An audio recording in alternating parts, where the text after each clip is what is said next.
अब जैसे मैं पेड़ पे चढ़ा तो जाती बार तो साहब मेरे को उस समय कुछ ना तो दिखा और ना ही मेरे को ऐसा लगा कि भाई इतना मोटी टहनी टूट सकती है।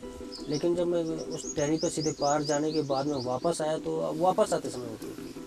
तो टूटने के बाद कम से कम 15 या 16 मीटर से भी ज़्यादा होगा, तो वहाँ से मैं एकदम नीचे गिर गया। पेड़ से गिरकर अमर सिंह की रीढ़ की हड्डी में काफ़ी चोट आती है। 4 महीने बिस्तर पर पड़े रहने के बाद उसे ये लगता है कि वह अब कभी चल फिर नहीं पाएगा और वह हताश हो जाता है कि अब ना तो घर वाले भी नफरत करने लगे मेरे से, दिल में ही कुछ ऐसी भावना होगी और ना ही कोई रिश्तेदार मेरे पास आता, कोई बैठने वाला नहीं आता। तो इससे अच्छा है कि मैं सुसाइड कर लूँ और छुट्टी कर लूँ। अमर सिंह आत्महत्या करने का निर्णय लेता है। एक रात जब उसकी पत्नी सो जाती है तभी उसकी नज़र कमरे में रखी एक जहर की शीशी पर पड़ती है। जब भी मैं थोड़ा सा हिलूँ तभी घर वाले मुझे आया, जब भी थोड़ा सा हाथ भी हिलाया मैंने तो इसने फट उड़ जाना, क्या करना। तो सब वो रात भी मेरी ऐसे ही। अगली सुबह अमर सिंह का एक जानकार उसे एक पुराना रेडियो भेंट करता है। कुछ देर बाद अमर सिंह रेडियो ऑन करता है। मैंने सुबह रेडियो खोला तो साहब वो तीसरे बैंड पे लगा हुआ था, लेकिन और उसी में कोटा जंक्शन से एक प्रोग्राम चल रहा था साहब। तो वो आत्महत्या के बारे में कुछ बता रहा था, भाई आत्महत्या करना महान पाप है। अगले दिन अमर सिंह फिर से रेडियो सुनता है। जो जो मेरे दिल में बातें थी वो कह रहा मेरे से रेडियो में, भाई ऐसा है कि जो अगर कोई आत्महत्या करना चाह रहा है, कोई दुख में है, कोई परेशानी में है, तो सिर्फ मेरे साथ 2 बात कहेगा। अगर कोई इतना कह देगा तो यीशु मसीह उसके जीवन में आएंगे। अब मैंने सोचा, मैंने क्या पता यार, ये सब कुछ कर लिया तो इतना कहने में भी क्या हो रहा है।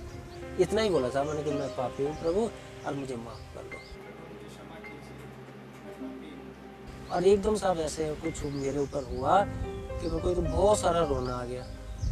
रोने के साथ साथ मेरे को एकदम ऐसा कुछ लगा जैसे जीवन से जैसे कोई भारीपन से जो था एकदम हल्का होता चला गया। जैसे जैसे आंसू निकले और मैंने जैसे जैसे बोल ख़त्म किया बोल के कि प्रभु मैं पापी हूँ, मुझे क्षमा कर दो।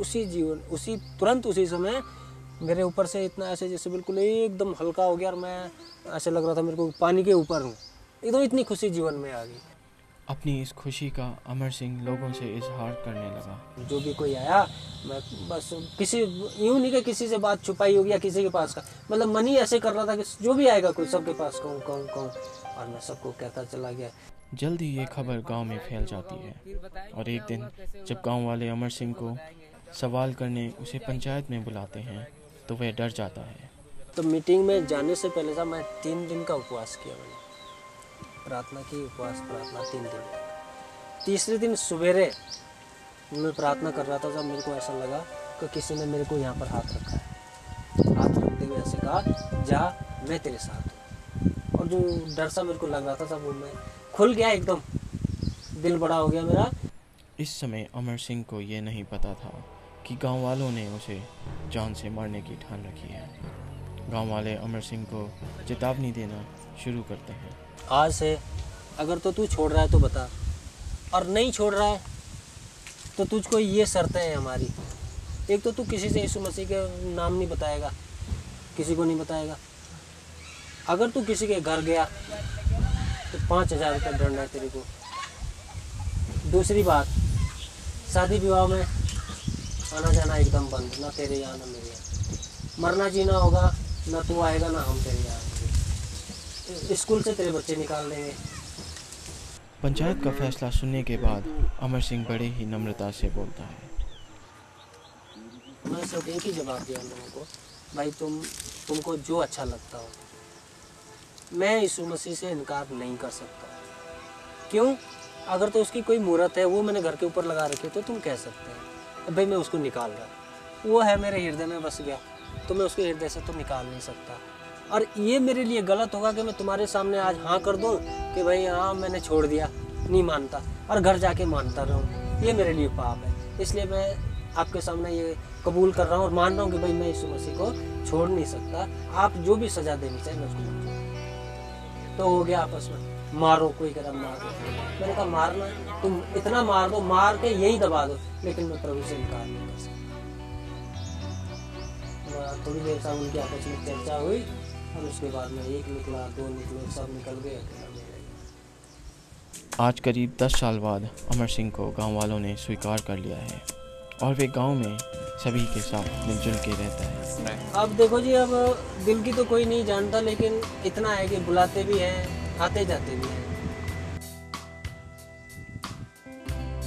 अमर सिंह आज भी चोट की वजह से झुककर चलता है, परंतु उसका विश्वास परमेश्वर में बिल्कुल दृढ़ है।